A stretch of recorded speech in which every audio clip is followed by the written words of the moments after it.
engaged in a deadly conflict that had displaced more than 300,000 people until President Trump stepped in to put an end to it. The president spoke directly on the phone with the acting Prime Minister of Thailand and the Prime Minister of Cambodia to inform both leaders that unless they brought their conflict to an end, there would be no trade discussions or agreements with the United States. Almost immediately afterward, a peace was brokered that will save thousands of lives and allowed for trade negotiations with these countries to resume, and they have. The president has now ended conflicts between Thailand and Cambodia, Israel and Iran, Rwanda and the Democratic Republic of the Congo, India and Pakistan, Serbia and Kosovo, and Egypt and Ethiopia. This means President Trump has brokered, on average, about one peace deal or ceasefire per month during his 6 months in office. It's well past time that President Trump was awarded the Nobel Peace Prize. I know the topic of Israel is on everyone's mind. I have an update from Special Envoy Steve Witkoff, who I got off the phone with this morning. Special Envoy Witkoff and Ambassador Huckabee had a very productive meeting with Prime Minister Netanyahu and other officials today in Israel on the topic of delivering much-needed food and aid to Gaza. President Trump is a humanitarian with a big heart, and that's why he sent Special Envoy Witkoff to the region in an effort to save lives and end this crisis.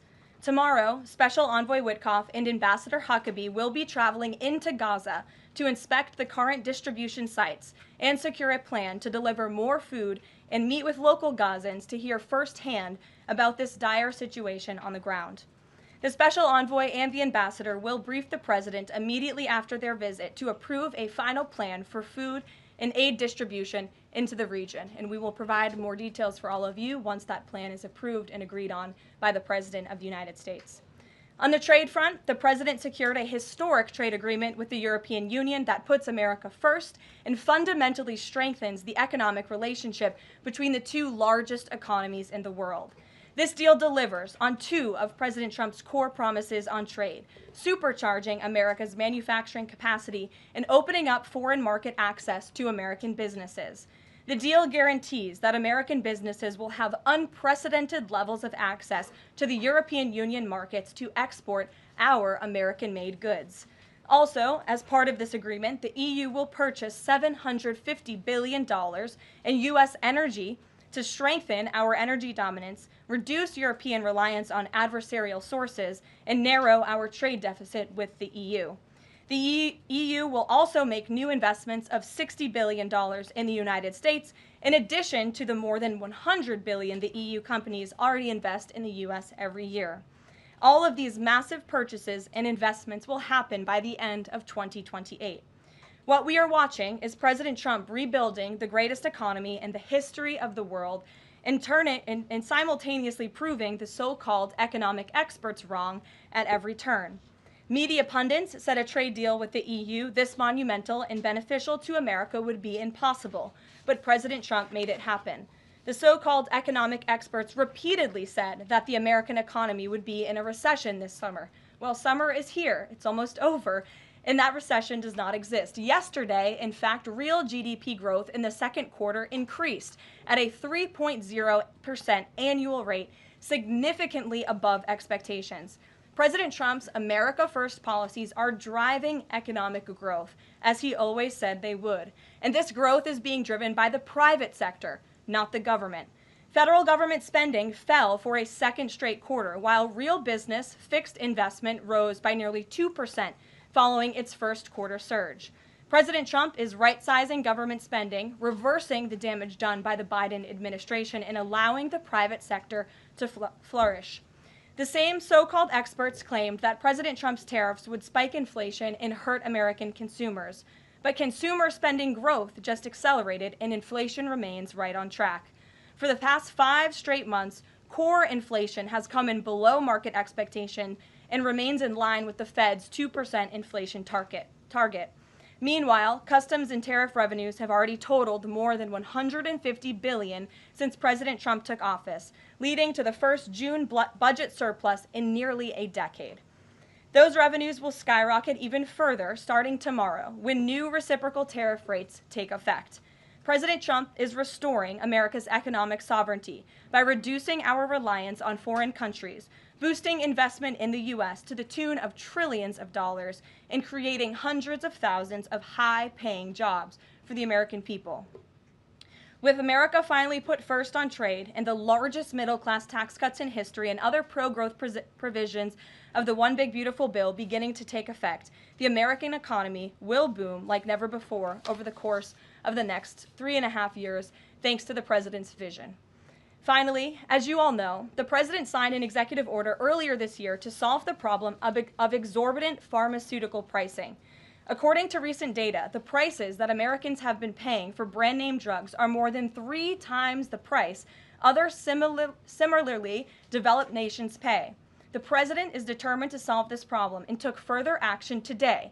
He has signed 17 letters to pharmaceutical companies' CEOs, and I would like to read you one of these letters to the CEO of Eli Lilly. All of these letters will be provided to you following this briefing. This is to the CEO of Eli Lilly from the President of the United States. On May 12, 2025, I signed an executive order delivering most favored nation prescription drug pricing to American patients to stop global freeloading and guarantee that Americans pay the same prices enjoyed by other developed nations.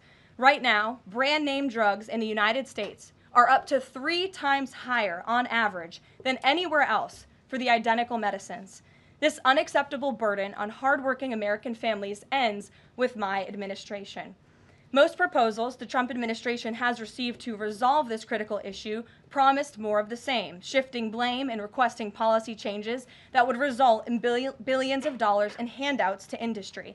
Moving forward, the only thing I will accept from drug manufacturers is a commitment that provides American families immediate relief from the vastly inflated drug prices and an end to the free ride of American innovation by European and other developed nations. Accordingly, I am calling on Eli Lilly and Company and every manufacturer doing business in our great country to take the following actions within the next 60 days. Extend the most favored nation pricing to Medicaid, guarantee most favored nation pricing for newly launched drugs, return increased revenues abroad to American patients and taxpayers, provide for direct purchasing at most favored nation pricing. The President's team, including Secretary Kennedy and Administrator Oz, stand ready to implement these terms. The President expects to further engage with them immediately in good faith to deliver relief for American families. Make no mistake, a collaborative effort towards achieving global pricing parity would be the most effective path for companies, the government, and American patients. But if you refuse to step up, we will deploy every tool in our arsenal to protect American families from continued abusive drug pricing practices. Americans are demanding lower drug prices, and they need them today. Other nations have been freeloading on U.S. innovation for far too long, and it is time they pay their fair share. I look forward to your binding commitments to each of these goals by September 29th, 2025, and my team stands ready to assist with implementation questions. Thank you for your immediate attention to this vital national priority. Signed, President Donald J. Trump. Again, to the CEO of Eli Lilly. This letter, in its form, has been designed for each of the 17 major drug and pharmaceutical companies in the United States, and we're happy to provide you the full list. And I believe you will see all 17 letters popping on Truth Social very shortly, so you can look out for those, and I'm happy to take any further questions. Before we get to questions, I do have one other announcement from the White House and from the President. We are proud to announce that the construction of the new White House ballroom will begin. For 150 years, presidents, administrations, and White House staff have longed for a large event space on the White House complex that can hold substantially more guests than currently allowed. President Trump has expressed his commitment to solving this problem on behalf of future administrations and the American people. The White House is one of the most beautiful and historic buildings in the world. Yet the White House is currently unable to host major functions, honoring world leaders in other countries without having to install a large and unsightly tent approximately 100 yards away from the main building's entrance. The White House State Ballroom will be a much-needed and exquisite addition of approximately 90,000 total square feet of innately designed and carefully crafted space with a seated capacity of 650 people, which is a significant increase from the 200-person seated capacity in the East Room of the White House. In recent weeks, President Trump has held several meetings with members of the White House staff, the National Park Service, the White House Military Office, and the United States Secret Service to discuss design features and planning. President Trump has chosen McCreary Architects as the lead architect, which is well known for their classical architectural design and based right here in our nation's capital. The construction team will be headed by Clark Construction, and the engineering team will be led by AECOM. The project will begin in September 2025, and it is expected to be completed long before the end of President Trump's term. President Trump and other donors have generously committed to donating the funds necessary to build this approximately $200 million structure. The United States Secret Service will provide the necessary security enhancements and modifications. The White House ballroom will be substantially separated from the main building of the White House, but at the same time, its theme and architectural heritage will be almost identical. The site of the new ballroom will be where the small, heavily changed and reconstructed East Wing currently sits. The East Wing was constructed in 1902 and has been renovated and changed many times, with a second story added in 1942. White House Chief of Staff Susie Wiles has provided the following statement. President Trump is a builder at heart and has an extraordinary eye for detail. The President and the Trump White House are fully committed to working with the appropriate organizations to preserve the special history of the White House while building a beautiful ballroom that can be enjoyed by future administrations and generations of Americans to come. In the White House, we will continue to provide the American public and all of you in the press with updates on this project at whitehouse.gov/visit. And if you go there shortly, you will be able to see renderings and visuals of what this ballroom will look like, both the exterior and the interior. I have provided some photos for all of you in the room today. This is the interior of the ballroom space. It's quite beautiful. And then this is the exterior of the ballroom space. As you can see, it will come off of the executive mansion as it sits today, and the East Wing will be modernized and renovated. We're happy to answer any further questions on that, Jennifer. Since you're so eager, I will go to you, but first, as always, I want to start with our new media seat, Ben Weingarten. Why don't you go ahead, Ben? Thank you. In light of the release, the declassification of the annex to the Durham report today, beyond any potential prosecutions, the outcomes of which will likely be uncertain, what does the President believe justice for Russiagate ought to entail? Might it include restitution for those whose lives were upended as a consequence of Russiagate, and perhaps a major reorganization of the national security apparatus?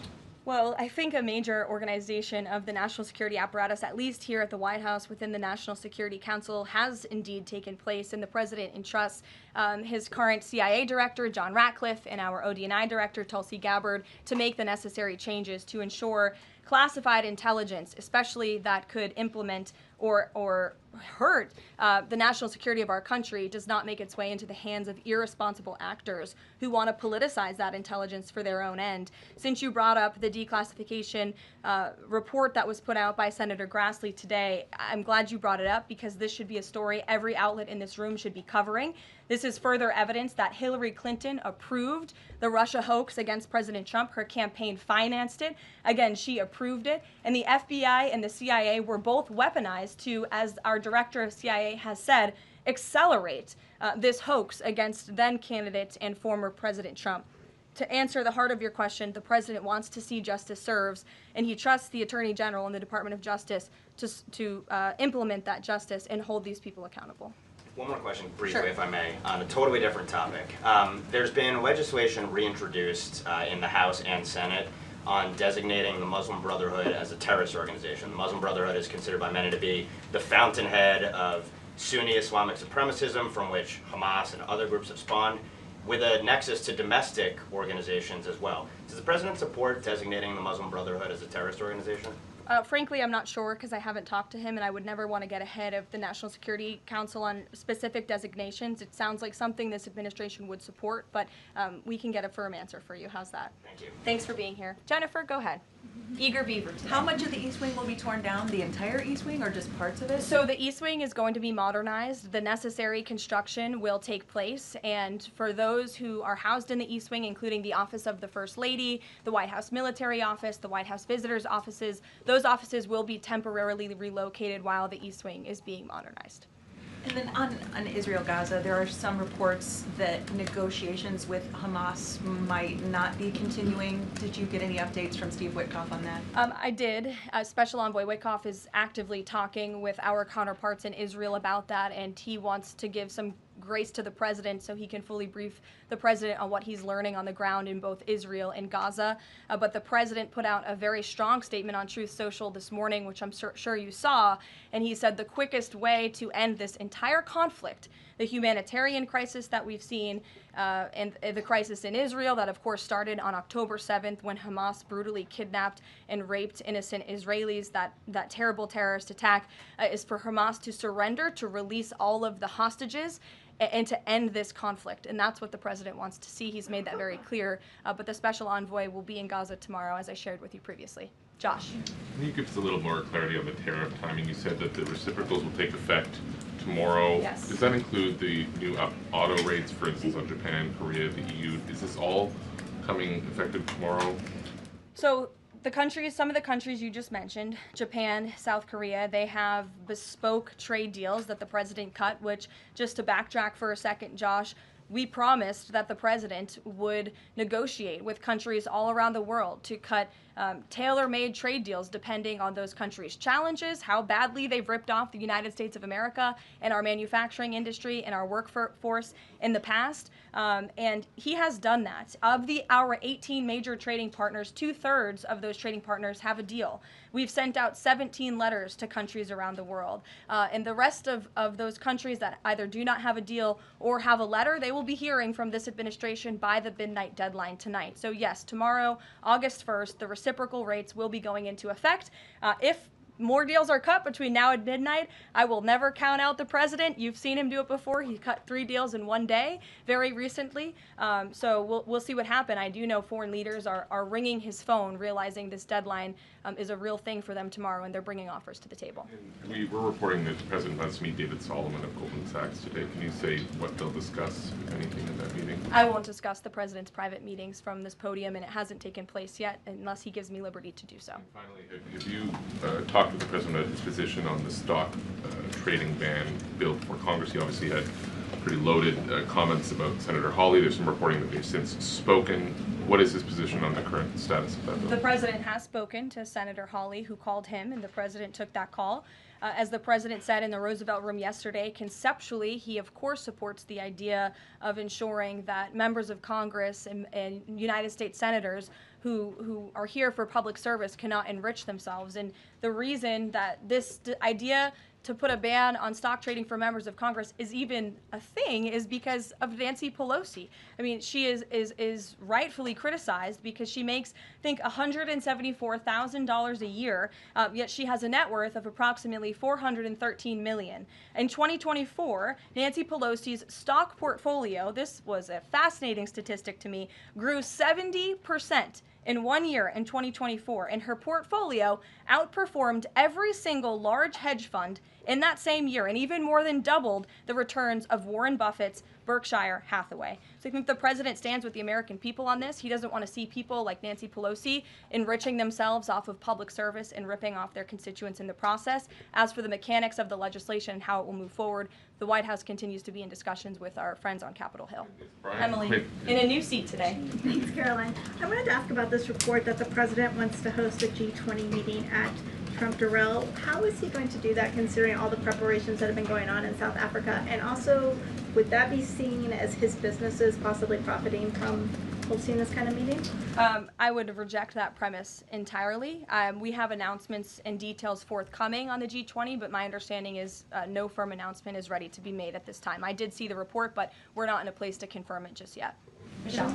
Just on the tariffs, what are the logistics for imposing those? Does the president have to sign an executive order tonight? What's the timing of that? Yes, and he will be signing an executive order at some point this afternoon or later this evening. And as always, we'll keep you posted when that happens, and it will be released from our office. And there's some of these countries that have they all had contact with U.S. officials, or are there some countries that are going to get letters that have had no opportunity to negotiate with the United States? Well, there's a lot of countries that I know have reached out. I believe it's upwards of 200 countries around the world have reached out to the trade and tariff team. Of course, as I said previously and the president said, we're going to prioritize our key trading partners, which we have done. Like I said, of the 18, 2/3 of those we have cut these tailor-made deals with. But I do know that the trade team has been working around the clock to try to be in correspondence with as many countries as possible. But if they haven't heard from us yet, they will in the form of a letter or an executive order by midnight tonight. We'll go to the back. Sure, go ahead. In the back left. Thank you. Amanda, yes. Thank you very much. I have a ask about the U.S. Amanda, you can go up. U.S. and South Korea tariff negotiations. At the tariff negotiation between South Korea and the United States concluded yesterday. President Trump stated on his SNS, Truth Social, that he would announce the specific details of the investment in the United States at the South Korea-United States summit in 2 weeks. My question is this tariff negotiation a final agreement or is further negotiation necessary? Well, yes, as you know, the president met with representatives of the Republic of South Korea here at the White House yesterday, and they did, in fact, reach a deal. And South Korea will pay a 15% tariff rate, including 15% on autos, while providing historic market access to American goods like autos and rice. Korea will purchase $100 billion in American energy by 2028. And the centerpiece of this deal is that South Korea has agreed to invest $350 billion at the president's direction to revitalize American industry. 90% of those profits will go to the United States government to help pay down our debt and for other matters at the president's choosing. So it was a very successful meeting yesterday. Do you have any set up the further U.S.-South Korea summit day? I'll get you something on that. I don't have it at my fingertips. Okay, Amanda. Thank you, Caroline. There are a number of congressional Republicans who have raised the alarm about the fact that roughly 80% of pharmaceuticals are either manufactured or their precursors are manufactured in either China or India. There are some pieces of legislation, some recommendations, which include either onshoring, nearshoring, or friendshoring, those components of that. Do you know if the president intends to throw the weight of the executive behind that? I don't have any updates for you at this time. I do have an update on our EU trade deal. I stand corrected. It's not $60 billion in investments. It's $600 billion in investments. I want to make that very clear. And I personally watched the president behind closed doors with the European president in Scotland negotiating this deal. And he got the most juice out of that squeeze that he could. And he was constantly looking out for America's interests. So I just wanted to clarify that one point. Deanna. Thanks, Caroline. For the countries that don't have a deal yet, should we be looking at the April 2nd chart at all? Or is he negotiating and talking about having a set tariff rate, 10%, 20%? Those discussions are taking place with the trade team today, and again, we'll provide further guidance with that executive order once it is signed, and the answer to that question will be in that executive order. Is he looking to provide any more extensions today after his phone call with Mexico? Is there any other conversations like that?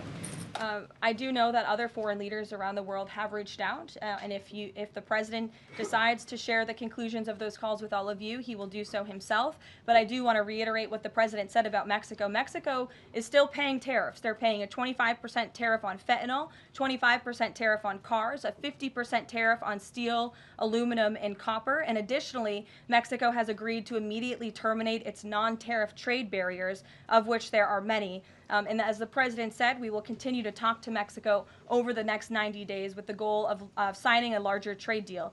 The key to this, again, is Mexico has agreed to terminate those non-tariff barriers and to continue to work with us in good faith. Mexico is a very unique situation of all the other countries around the world because, of course, we share our southern border with Mexico, which we've seen an increase in cooperation between Mexico's President Claudia Sheinbaum and our administration on clamping down on drug trafficking and human trafficking at the southern border. We appreciate those efforts and will continue to work in good faith and to continue to have these trade discussions as well. Joey. Yeah, thanks, Caroline. Just clarifying of a previous question.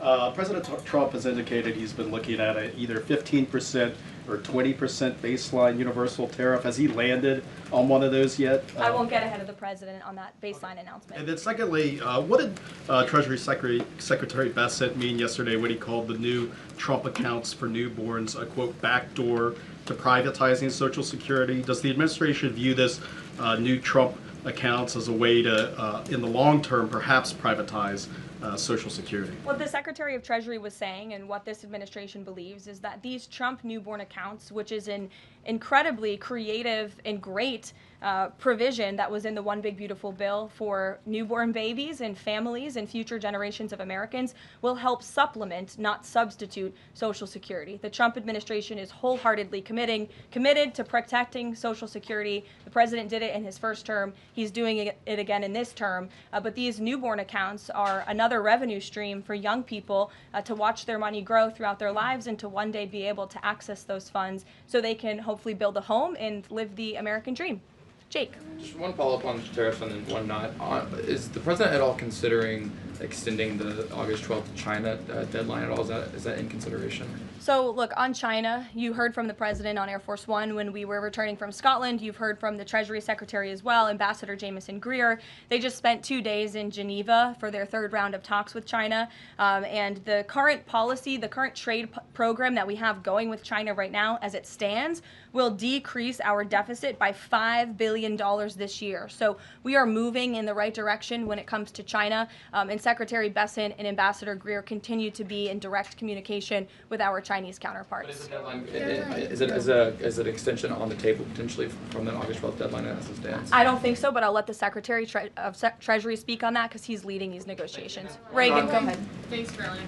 There's growing frustration that more of Trump's nominees haven't been confirmed.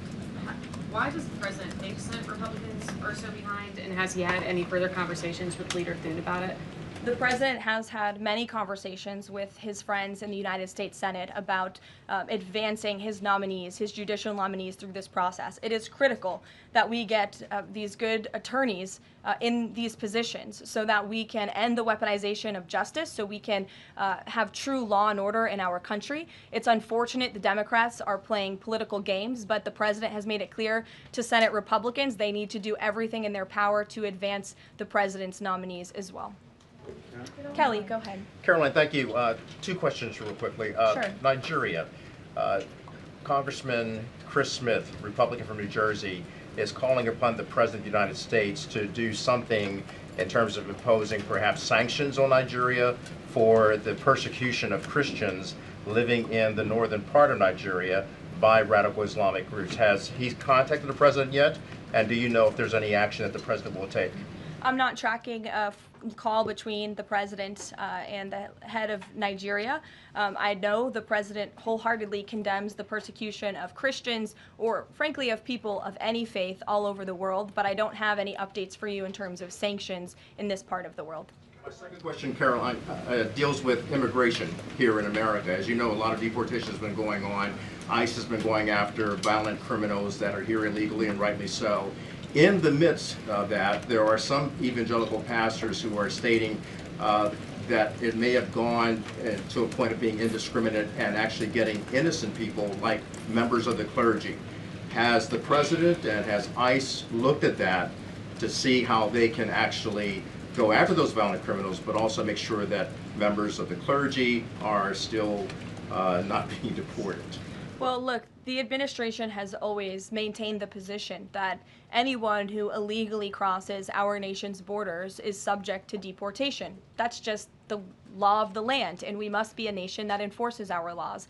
But the priority from ICE, of course, is to deport, detain, arrest, and remove violent illegal aliens and criminals from our country. And they have been doing that at the rate of thousands of illegal violent criminals every single week, especially in Democrat-run sanctuary cities where these illegal violent criminals have been given a safe haven and have essentially been immune from our nation's laws under the previous administration. That's not happening anymore because of this president and Secretary Noem in the Department of Homeland Security. And we are going to be a nation of laws. And as we've said repeatedly, if you came here illegally, you are subject to deportation. But the priority are those public safety threats that we must remove from our communities. Thank you so much, Caroline. Two questions. So what Hamas hardens its position and Israel provides aid? Do you have any new information on the hostages that need aid too? And second question, we heard President Trump criticize President Macron and Prime Minister Starmer for their statement about recognizing a Palestinian state. What is the president's position on recognizing a Palestinian state, and will he recognize Israeli sovereignty in Judea and Samaria?